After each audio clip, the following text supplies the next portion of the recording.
Cinema అయిన మహా Maruti talkies cinema రివ్యూకు స్వాగతం. నేను మిస్టర్ బి. నా మాట సూటిగా ఉంటుంది, మ్యాటర్ క్లియర్ గా ఉంటుంది. వీడియో టాకీస్ రాజా ఇప్పుడు రివ్యూలో కొడదాం. Sandeep Kishan Venkatadri express cinema super hit తర్వాత కుర్రాడు ట్రాక్ లో పడిపోయినట్టే అనుకున్నారు అందరూ. కానీ చిత్రంగా ఆ సినిమా తర్వాత ఆరెంజ్ హిట్ సందీప్ కి పడలేదనే చెప్పుకోవాలి. ఓ నికార్స్ అయిన హిట్ వేటలోనే సందీప్ ఉన్నాడు. ఆ క్రమంలోనే సందీప్ తాజాగా నటించిన ఒక అమ్మాయి తప్ప సినిమా ఈ వారం థియేటర్లకు వచ్చింది. మరి ఈ సినిమా సందీప్ కిషన్ ఎదురు చూస్తున్న హిట్ ని అందించే అవకాశం ఏ మేర ఉందో మన సమీక్షలో చూద్దాం. సినిమా కథ విషయానికి వస్తే కృష్ణవచన్ సో కాల్డ్ తెలుగు ఫార్ములా హీరోకు ఉండాల్సిన అన్ని లక్షణాలు పుష్కలంగా ఉన్న కుర్రోడు అన్నమాట. మనోడి బుర్రలోని ఆలోచనలకి అవతలడు చిత్తైపోవాల్సిందే, కలబడినా చిత్తైపోవాల్సిందే. రాయలసీమ ఫ్యాక్షనిస్టులు, బడా బడా మాఫియా డాన్లు తెలుగు ఫార్ములా హీరోతో పెట్టుకుని చిత్తైపోయిన కథలు బోల్డ్ అన్ని. ఇక్కడ మన హీరో కృష్ణవచన్ పై ఓ ఇంటెలిజెంట్ అండ్ పవర్ఫుల్ టెర్రరిస్ట్ కాల్దువాడు. వాడిని మన హీరో ఎలా చిత్తు చేశాడు అన్నది ఈ సినిమా కథ. విశ్లేషణ విషయానికి వస్తే ఇంతకు ముందు వరకు మనం ప్లెయిన్ హైజాకులు చూసాం, బడ్జెట్ సరిగ్గా సహకరించకపోతే ట్రైన్ హైజాకులు కూడా చూసాం. కొత్తగా ఉంటుందని కామోసు కొత్త దర్శకుడు రాజసింహ తాడినాడ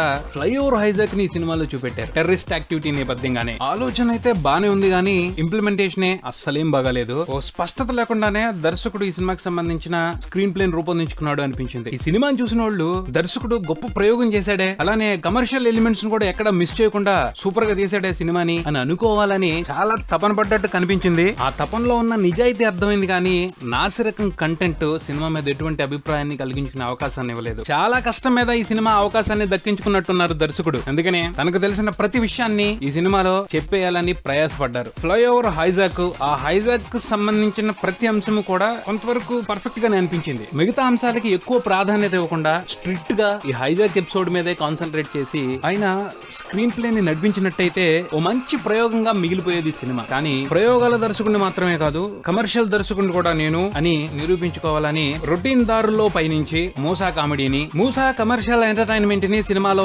ఎడాపెడా పెట్టేసి అసలుకే ఎసరు తెచ్చుకున్నారు. సినిమాలో మెయిన్ ప్లాట్ సీరియస్ గా ఉంటది. అలాంటి సీరియస్ గా సాగే ప్లాట్ కి పక్కన రొటీన్ కామెడీని తగిలించారు. కథలో సింక్ అవుతూ కాస్త ఫ్రెష్ గా అనిపిస్తే ఎంజాయ్ చేసేవాళ్ళం ఏమో, మామూలుగా విసిగించలేదు ఈ సినిమాలో కామెడీ. అలానే హీరోకి బిల్డప్ ఇవ్వడం కోసం మెయిన్ ప్లాట్ లో ఉన్న సీరియస్నెస్ ని క్లైమాక్స్ కి వచ్చేప్పటికి కూనీ చేసి పారేశారు. అర్థమైపోతానే ఉంటది హీరో గెలుస్తాడు, ఏముంది దీంట్లో. హైజాక్ టెన్షన్ లో ఉండే సీరియస్నెస్ ని ఎంజాయ్ చేసే అవకాశం ఇవ్వలేదు. ఇక అలాంటి ప్లాట్ ని ఎంచుకోవడంలో అర్థం ఏమిటో దర్శకుడే ఆలోచించుకోవాలి. సినిమా మొదలైనప్పటి నుంచి కూడా కథతో గానీ పాత్రలతో గానీ ఎంగేజ్ అయ్యే అవకాశాన్ని దర్శకుడు ఎక్కడా కల్పించాల ప్రేక్షకులకి. మరో 40 నిమిషాల్లో సినిమా అయిపోద్ది అనగా కాస్త కనెక్ట్ అవుతాం. ఏదైనా వండర్ జరుగుద్దేమో అన్న ఆశ కలుగుద్ది, కానీ ఎక్కువ ఆశ పెట్టుకుంటున్నారు, అంత సీన్ లేదు. మాధవ్ పక్కా రొటీన్ కమర్షియల్ ఎంటర్టైనర్ అనే అభిప్రాయాన్ని కలిగించేస్తూ ప్రేక్షకులు ఊహించేట్టుగానే కథను నడిపించేసి సాదా సీదాగా ముగించేశారు అన్నమాట. పెట్టుకోవడానికైతే కొన్ని ట్విస్టుల్ని మంచిగానే పెట్టుకున్నారు, కానీ వాటిని పర్ఫెక్ట్ గా రివీల్ చేయడంలో మాత్రం దర్శకుడు సత్తా చాటుకోలేకపోయారని చెప్పాలి. ఇలా చాలా లోపాలు ఉన్నాయి. ఫస్ట్ హాఫ్ లో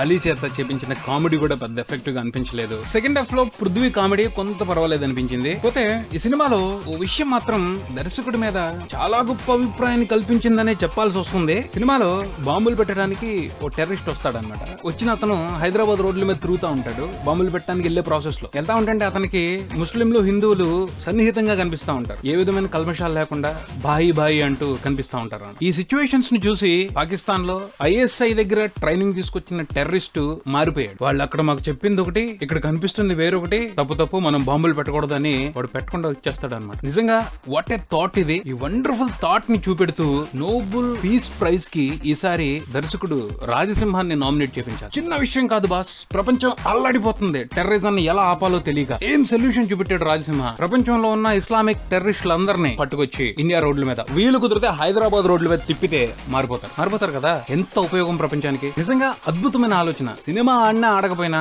ఈ తాటు జనాల్లోకి వెళ్తే బాగుంటదని మాత్రం అనిపిస్తుంది. చూద్దాం మరి ఏం జరుగుతుందో. సాంకేతికంగా అన్ని విభాగాలు పర్వాలేదనిపించాయి. మిక్కీ పాటలు సోసోగా ఉన్నాయి. చుట్టకనాడు సినిమాటోగ్రఫీ సినిమా మూడ్ కు తగ్గట్టు బాగానే ఉందని చెప్పుకోవాలి. నటీనటుల అభినయ విషయానికి వస్తే సందీప్ కిషన్ ఎప్పట్లాగానే తన పాత్ర పరిధి మీద బాగానే కష్టపడ్డాడు. పోతే సందీప్ ని కొత్తగా ప్రెజెంట్ చేసే అవకాశాన్ని అయితే ఈ సినిమా తీసుకోలేదనే చెప్పాలి. నిత్యా మీనన్ బాగుంది, కథ బాగా బొద్దుగా అయింది. పర్ఫార్మెన్స్ విషయంలో పేరు పెట్టలేం. ఆమె టాలెంట్ కి తగ్గ రోల్ అయితే కాదు అని అనిపించింది. సందీప్ కిషన్ తో ఆవిడ కెమిస్ట్రీ బాగుంది. సప్తగిరి, తాగుబోతు రమేష్, వేణు, ధనరాజ్ వీళ్ళందరూ కాస్త నవ్వించడానికి బాగానే కష్టపడ్డారు. మిగతా నటీనటులందరూ వారి పాత్రల దగ్గర బాగానే చేశారు. మొత్తంగా ఈ సినిమా గురించి చెప్పుకోవాలి అంటే సినిమాలో హీరో ఏ టీమ్ లో ఉంటే ఆ టీం ఓడిపోతుంది. చిన్నప్పుడు క్రికెట్ లో వాళ్ళ అన్నయ్యని ఓడిస్తాడు. పెద్దయిన తర్వాత సినిమా హైజాక్ విషయంలో విలన్ టీమ్ లోకి వెళ్లి విలన్ ని ఓడిస్తాడు. అలాగే ఈ సినిమా టీమ్ లో హీరో కూడా మెంబరే కదా, అలా ఈ సినిమాను కూడా ఓడించేసాడేమో అనిపించింది. ఇది ఒక అమ్మాయి తప్ప సినిమాకి సంబంధించిన రివ్యూ.